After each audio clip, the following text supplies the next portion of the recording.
My father canceled my 18th birthday to console my golden child brother, but my grandfather showed up that day, and what he did next left them without inheritance and speechless.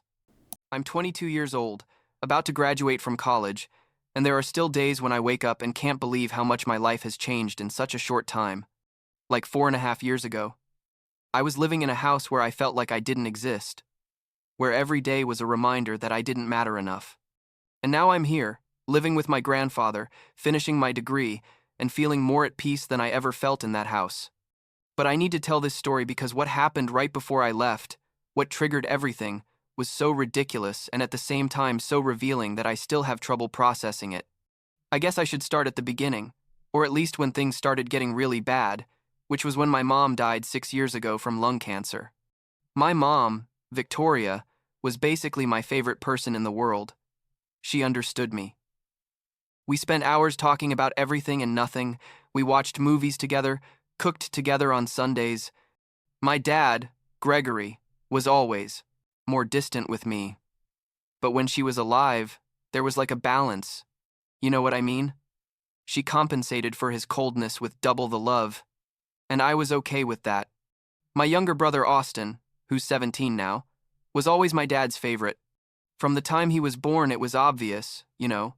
My dad would take him fishing every weekend, they'd go to baseball games together, he'd buy him everything he asked for. I tried not to feel bad about it because I had my mom, and she made me feel special in her own way.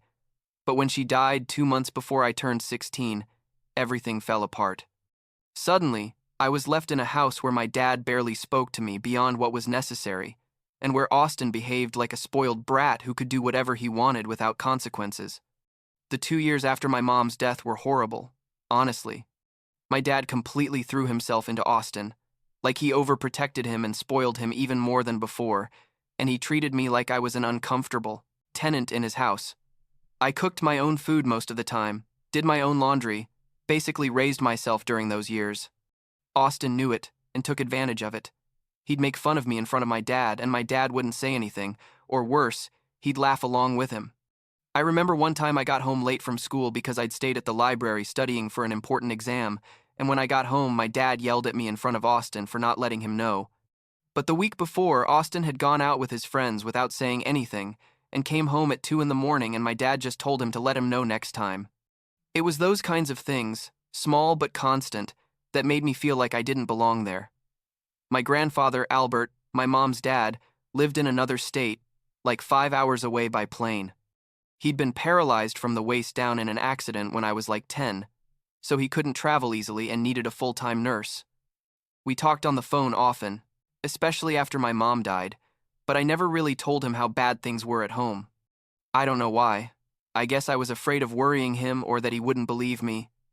Or maybe I just didn't know how to explain to him what it felt like to be invisible in your own house.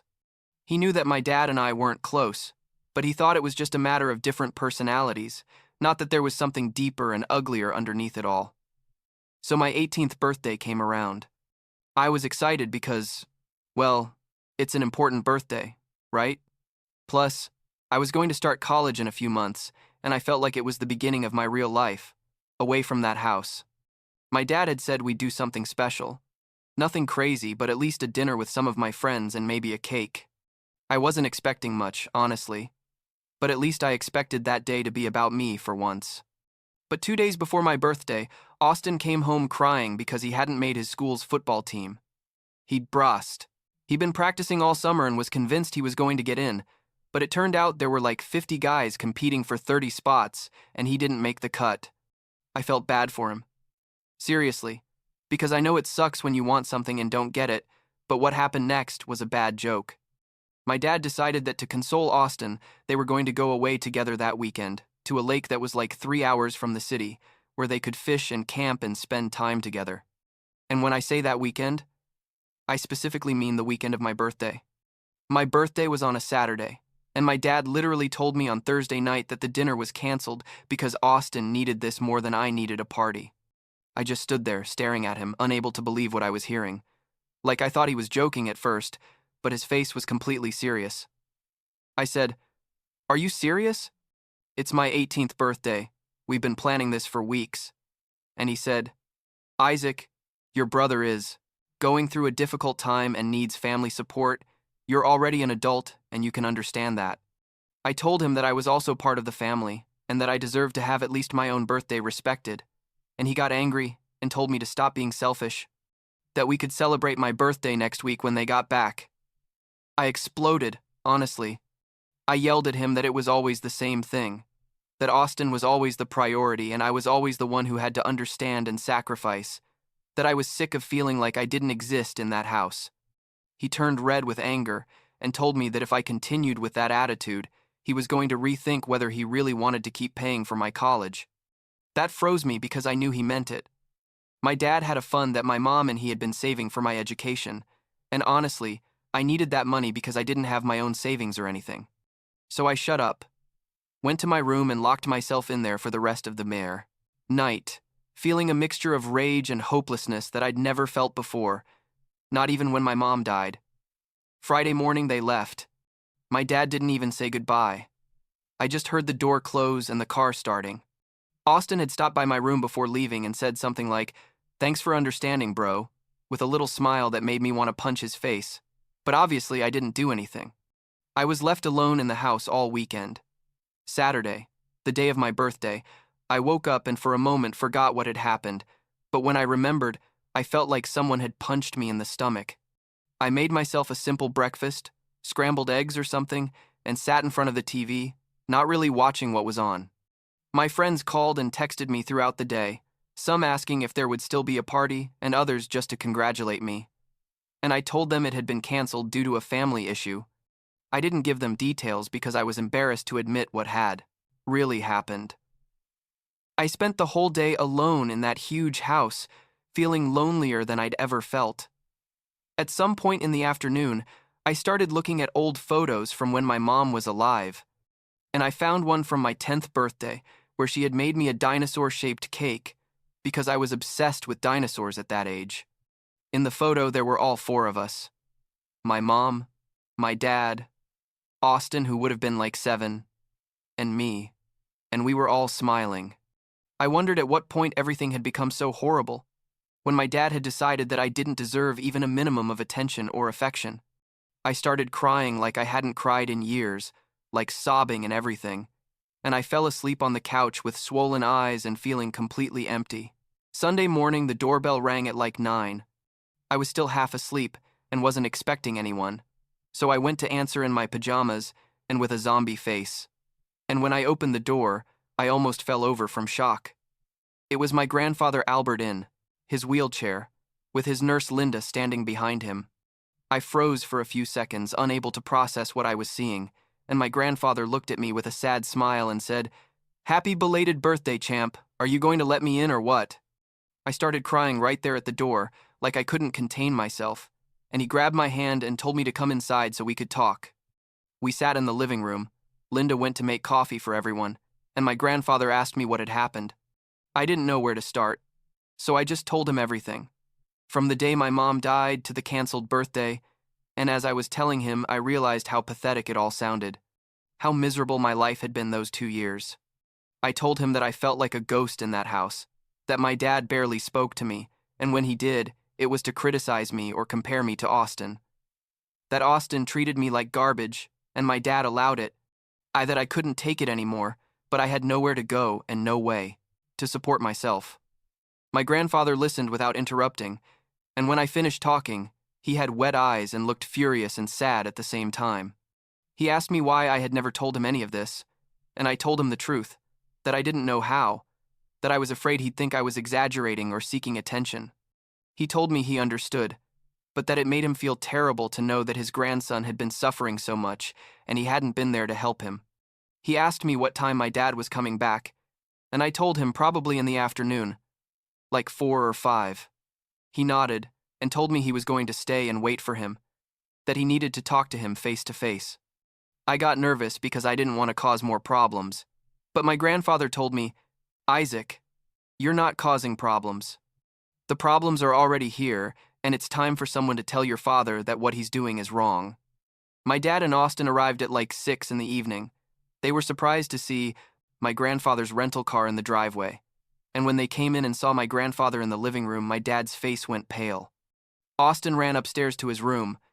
I think he felt the tension, but my dad just stood there like he was seeing a ghost. My grandfather told him, "Gregory, sit down. We need to talk." My dad sat down and looked at me like asking with his eyes what was going on, but I didn't say anything. My grandfather told him that he found out about the birthday and that he wanted to know what the hell was going on in that house. My dad tried to justify himself, said that Austin had been very sad and that he needed to go away that weekend, that he was going to make it up to me next week. But my grandfather interrupted him and told him it wasn't just about the birthday, that it was about years of neglect and favoritism. There were like 10 minutes of arguing where my grandfather called him out on everything, like he told him that Victoria would be ashamed to see how he was, treating his son, that I had basically been raising myself those 2 years, that he was a horrible father to me, and that he needed an explanation for why. My dad was quiet for a while, and then he told my grandfather that they needed to talk alone. My grandfather hesitated but agreed, and they asked me to go upstairs to my room. I went upstairs but couldn't help trying to listen from the stairs, though I couldn't understand much, just some fragments of sentences and the tone of voice going up and down. They were talking for like half an hour, and when they finished, my grandfather called me to come back down. When I came down, my dad looked destroyed, like he had red eyes as if he'd been crying, but he didn't look me in the eyes. My grandfather told me that he had decided that I was going to go live with him. I looked at him, surprised, and asked if he was sure, because I knew that taking care of him with his condition was complicated, and I didn't want to be another burden. He told me there was completely sure, that besides I was going to start college in a few months and his house was much closer to my university than my dad's house, that he had plenty of space, and that Linda had already agreed to help with anything we needed. I asked my dad what he thought about that, and he just said, "If that's what you want, go ahead." There was no emotion in his voice. It was like he was talking about something completely trivial, and that hurt me more than anything else he had said or done before. I didn't have much, honestly. Some clothes, my favorite books, my computer, some photos of my mom.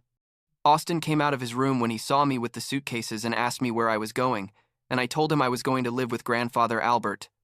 He was quiet for a moment and then said, "Because of the birthday thing?"